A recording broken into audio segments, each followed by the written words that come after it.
The breaking point. The Galactic Confederation's central chamber hung like a perfect sphere of crystalline darkness in the void of space, its transparent walls offering a panoramic view of the star-studded cosmos beyond. Inside, representatives from 1,000 worlds gathered for what would become the most consequential meeting in human history. Admiral Sarah Chen stood before the chamber's High Council, her weathered face betraying none of the frustration she felt as she concluded humanity's presentation. And so, distinguished council members, Earth's contributions to interstellar medicine alone should demonstrate our readiness to join the Confederation as full members. High Chancellor Vorkath, a towering figure whose bioluminescent patterns shifted through shades of blue and green, raised all four of their primary appendages in a gesture of silence. The chamber, already quiet, seemed to hold its breath. Admiral Chen. Vorkath's harmonics resonated through the chamber. Your species' achievements are noteworthy. However, the Council has grave concerns about humanity's fundamental nature. Sarah's jaw tightened imperceptibly. She'd heard variations of this argument throughout her 20-year diplomatic career. Please elaborate, High Chancellor.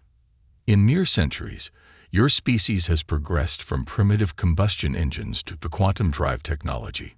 Your rate of advancement is unprecedented and, frankly, disturbing. Furthermore, your people's inherent tendency toward what you call innovation represents a destabilizing influence on galactic society. A murmur rippled through the assembled representatives. Sarah noticed several of the younger race's delegates nodding in agreement, while others, particularly those from older civilizations, maintained careful neutrality. With respect, High Chancellor, Sarah kept her voice level. Rapid advancement and innovation are not flaws. They're solutions to problems that affect all spacefaring species. Our breakthroughs in quantum shielding have already saved countless lives across Confederation space. Indeed, interrupted Council members extol their crystalline form refracting light in patterns of concern. And that is precisely what troubles us. In less than a decade, your species solved a problem that has plagued our greatest minds for millennia. It suggests unpredictability. Sarah fought back a surge of anger. Unpredictability, or perhaps adaptability, the very trait that allows species to survive. We have reviewed your history extensively, Vorkath continued, ignoring her comment. Your species has an alarming tendency toward conflict. Even now, despite your unified government, you maintain military forces far larger than necessary for defensive purposes. A precaution that has proved wise, given the recent swarm incursions, Sarah countered. Our fleet helped defend 3 Confederation worlds during the last attack. Yes, Vorkath's patterns shifted to a deep purple. Another point of concern. Your military capabilities have expanded far too rapidly for comfort. The chamber's atmosphere grew heavier as Vorkath raised themselves to their full height, their bioluminescence now pulsing with formal authority. The Council has reached its decision. Not only is Earth's petition for membership denied, but we are imposing restrictions on human expansion effective immediately. Sarah's heart stopped. Restrictions. Your species will be confined to your current colonial holdings. Any attempt to establish new settlements or military installations beyond your present boundaries will be considered an act of aggression against the Confederation. The chamber erupted in shocked whispers. Even species known for their conservative views seemed taken aback by the severity of the ruling. This is unprecedented. Sarah's voice cut through the noise. You're not just denying us membership. You're imposing sanctions without cause. The Confederation has no authority to restrict the growth of a sovereign species. We have every authority when that species represents a threat to galactic stability, Vorkath responded. The decision is final.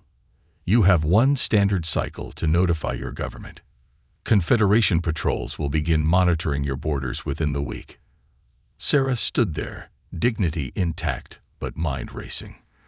20 years of diplomacy, trade agreements, and military cooperation, all thrown aside because humanity was too effective, too quick to solve problems, too willing to help others.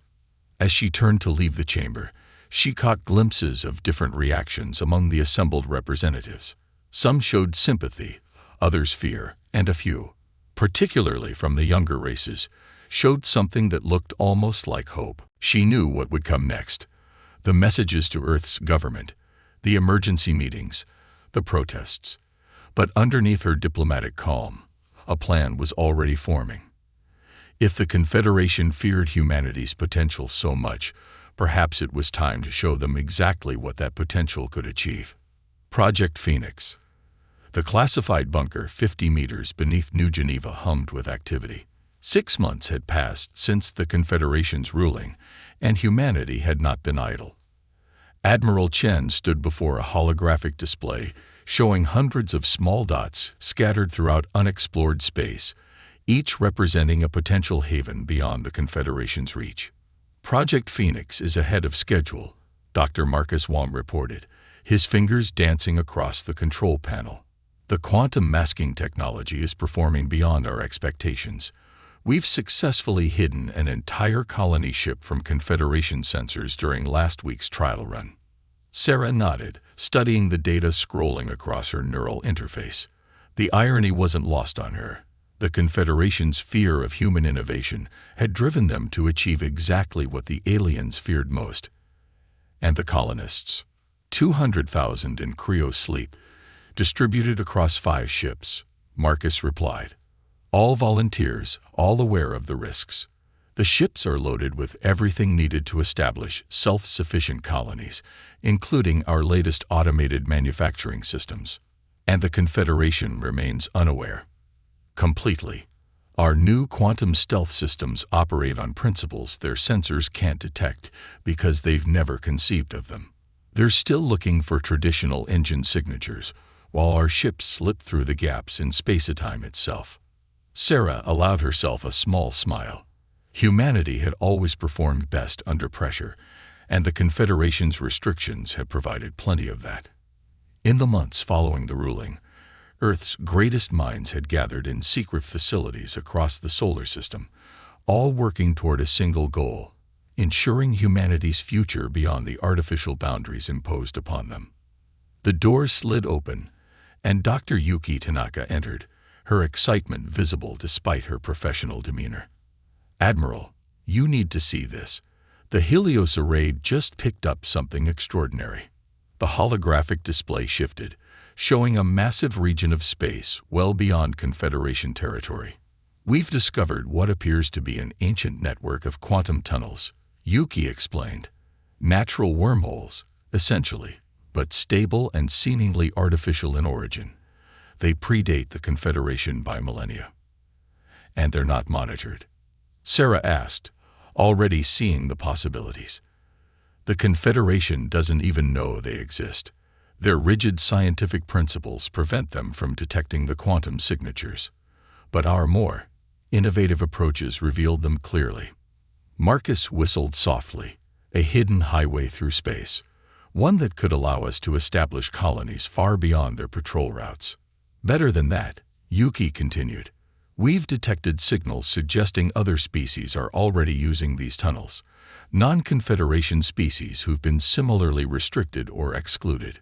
We could have potential allies." Sarah studied the map thoughtfully. The quantum tunnel network spread like a spider's web through unexplored space, connecting regions that the Confederation considered impossibly distant. "How many habitable worlds are we looking at?" "Preliminary scans show at least 30 systems with potentially habitable planets within range of the network. And that's just what we can detect from here." The implications were staggering. Not just hidden colonies, but an entire shadow network of civilizations operating beyond Confederation control. The beginnings of an alternative to their stifling influence on galactic development. "What about the defense grid?" Sarah asked, turning to Marcus. He brought up another display, showing a complex network of satellites and automated platforms. The automated defense systems are in place around all existing colonies, disguised as communication relays and scientific instruments. If the Confederation attempts to enforce their restrictions through military action, they'll find us far from defenseless. Sarah walked around the holographic display, considering their next move. The pieces were falling into place faster than anyone had anticipated. Humanity had spent generations dreaming of the stars, and no arbitrary restrictions would cage that dream. "Begin Phase 2, she ordered. "Start moving colonists through the quantum tunnels in groups small enough to avoid detection. Priority goes to families and essential personnel first, and increase our outreach efforts to other species using the network, carefully, through secure channels only." "There's something else," Yuki added, pulling up another data set. "We've detected unusual energy signatures from several systems along the quantum network. They're similar to ancient artifacts we found on Earth, artifacts that predate known human civilization. You think whoever built these tunnels might have visited Earth in the past? It's possible. And if true, it might explain why we're able to understand and use this technology so quickly. Perhaps we've been unconsciously preparing for this moment for millennia." The implications were both exciting and sobering. Humanity might be walking in the footsteps of an ancient civilization that had chosen a different path than the stagnant order represented by the Confederation. "Keep this discovery compartmentalized for now," Sarah ordered. "Focus on establishing our first wave of colonies. Once we have a secure foundation, we can explore these mysteries further." As her team dispersed to their various tasks, Sarah remained before the holographic display, watching the simulated movements of their hidden ships through the quantum tunnel network. The Confederation had sought to contain humanity's potential, but they had instead forced them to exceed it. Beyond their artificial boundaries, a new future was taking shape, one where innovation and progress were celebrated rather than feared.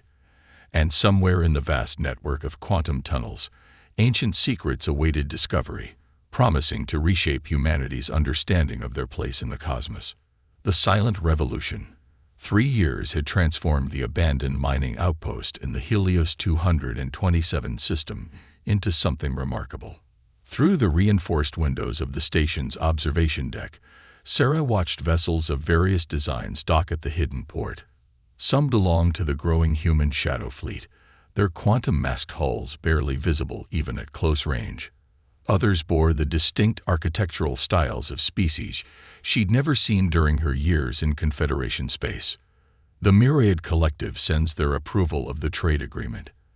Ambassador Kira Paddle reported, her dark eyes gleaming with satisfaction. "They're particularly interested in our quantum masking technology.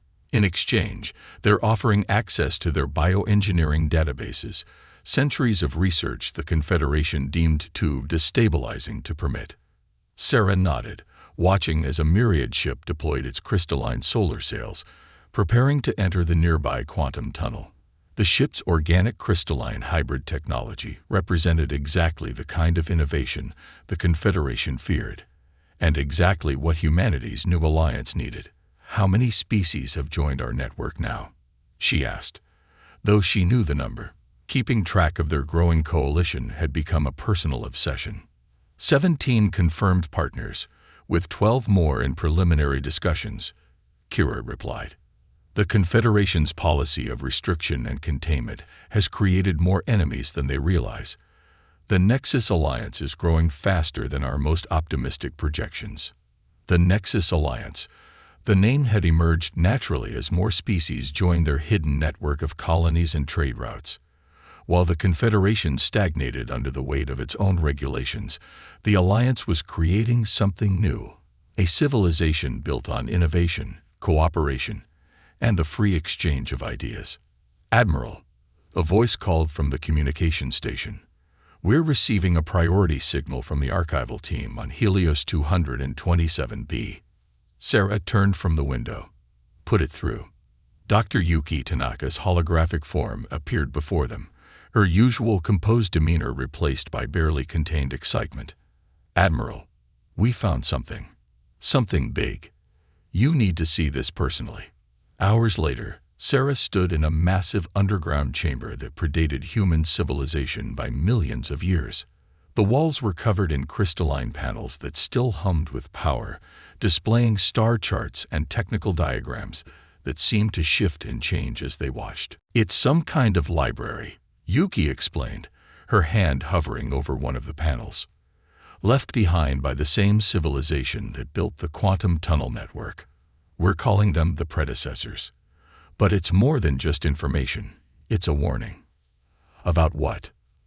The Confederation, or rather, what the Confederation became. Yuki brought up a series of historical records.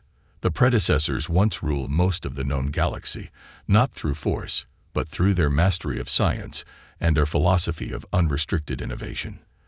But a faction arose that feared too much change too quickly. They began imposing restrictions, regulating technological development, all in the name of stability. Sarah's eyes widened as the implications became clear. The Confederation didn't just happen to develop their regulatory philosophy. They inherited it, Yuki finished. The modern Confederation evolved from that conservative faction.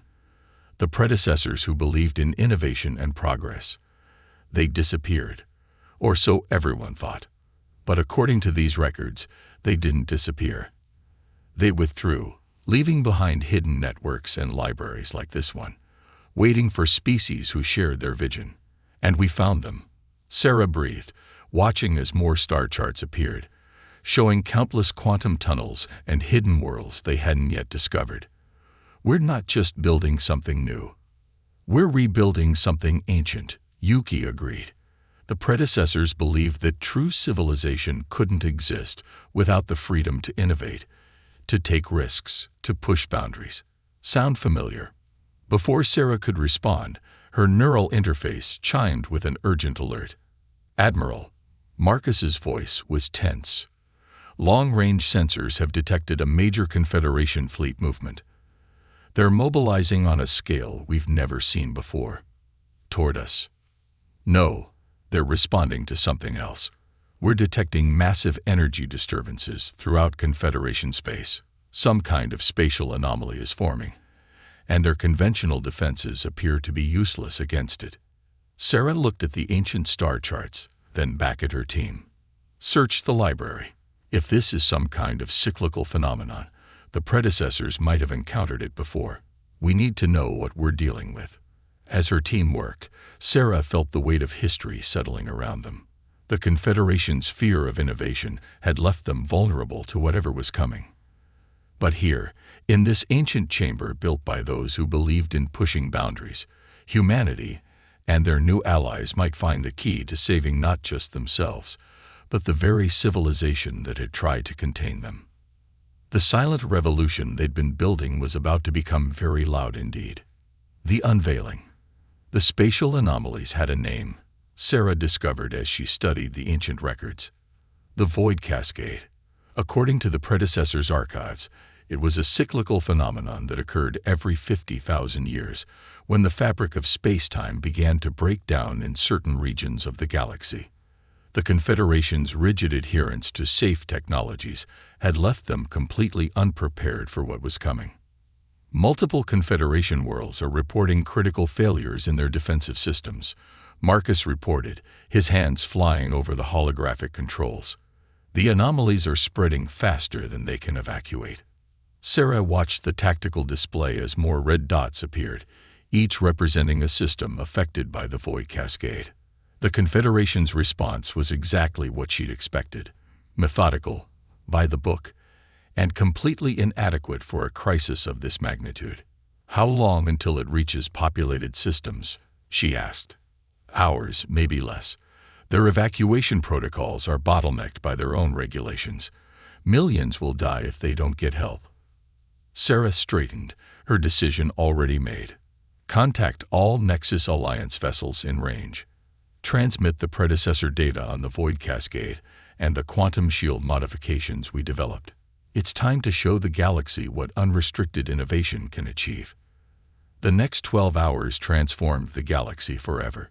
As Confederation worlds faced destruction, ships of unknown design emerged from quantum tunnels throughout affected space.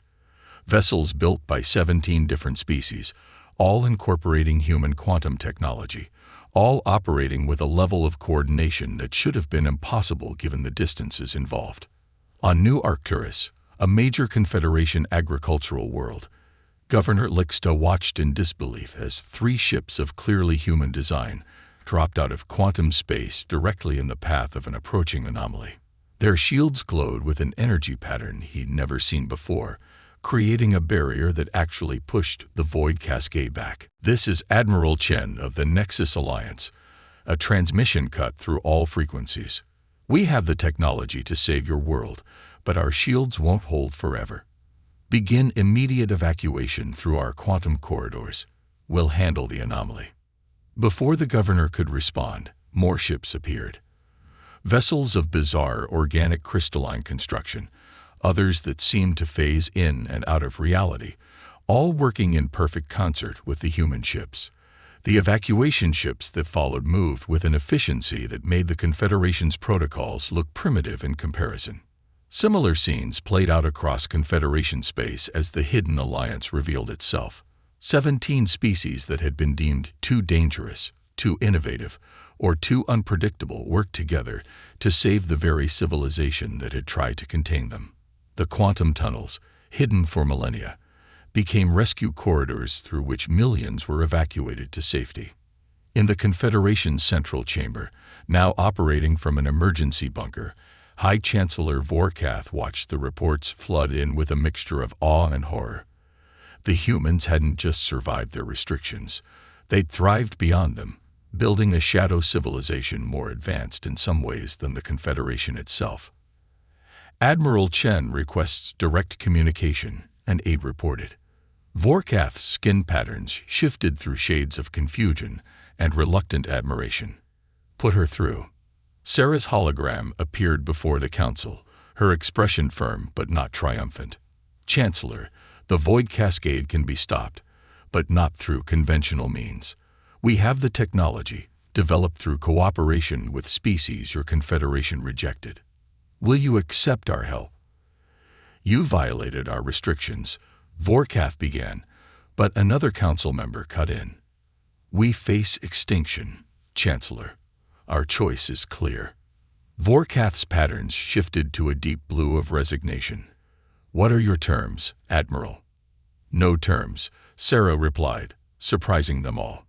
"We'll provide the shield technology freely to any world that needs it.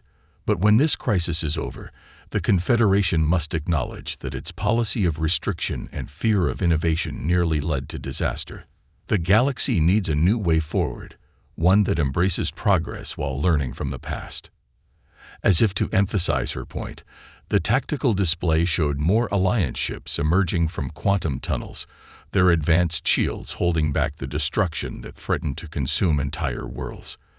The predecessor technology, combined with innovations from 17 different species, was accomplishing what 50,000 years of regulated development could not.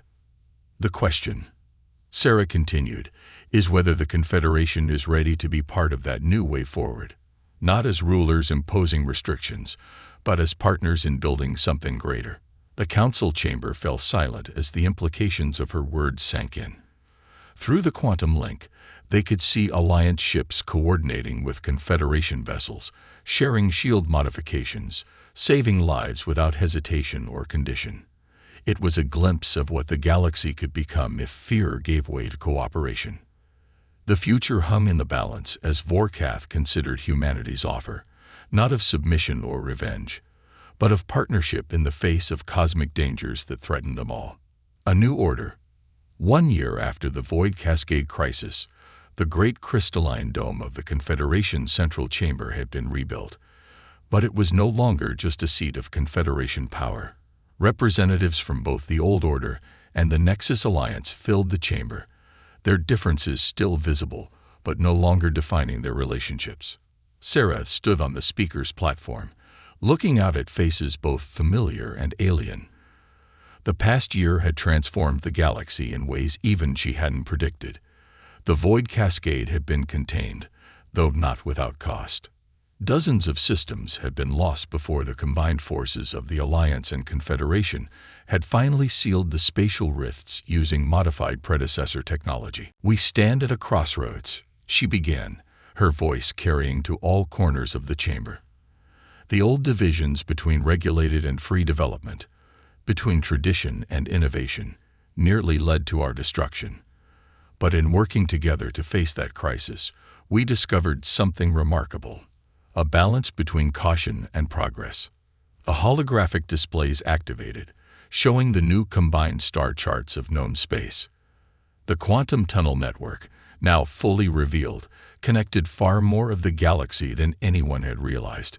Ancient predecessor outposts were being discovered weekly, each containing new knowledge that could only be properly understood through cooperation between different species and traditions.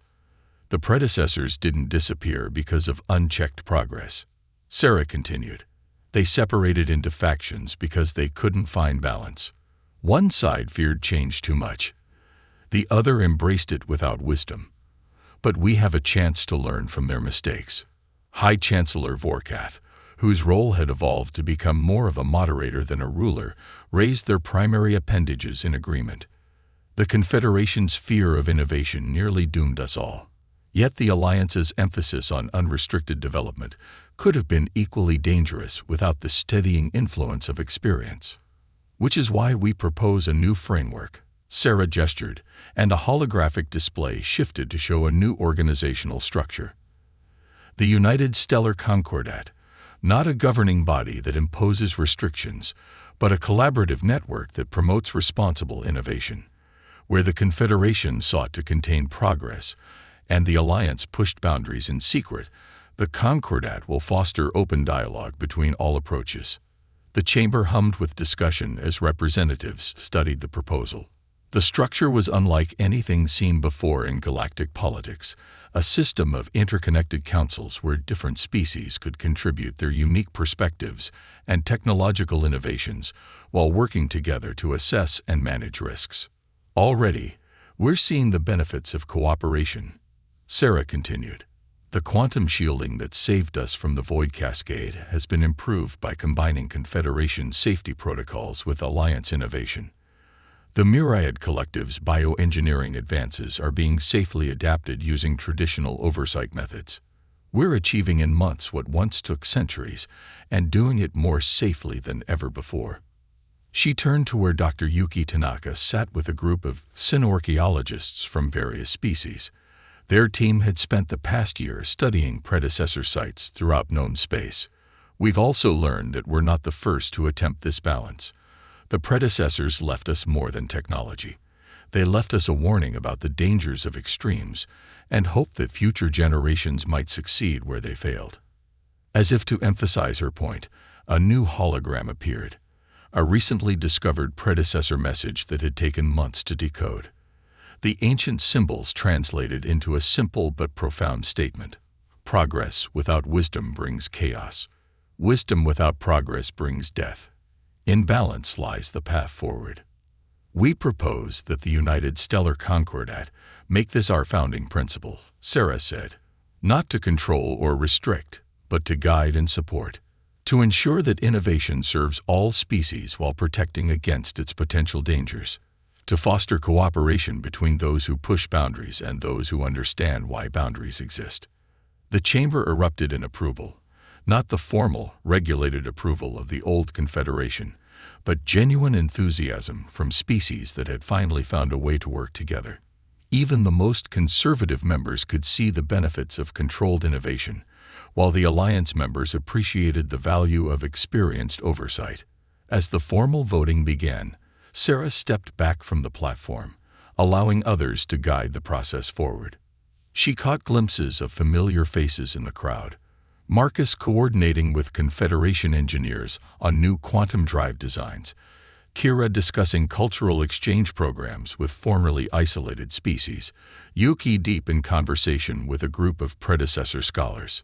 Humanity had been banned from the Council because they were deemed too dangerous, too innovative, too unpredictable. In response, they had built their own alliance, not to dominate but to cooperate. And in doing so, they had helped create something greater than either path alone could have achieved. As the final votes were tallied and the United Stellar Concordat became reality, Sarah smiled, thinking of how far they'd come. The galaxy was entering a new age, not one of restriction or unfettered progress, but of balanced innovation and cooperative growth. Humanity had found its place among the stars not by conquering or submitting, but by bringing together the best of all worlds. And somewhere, in the vast reaches of space, she knew the predecessors would have approved.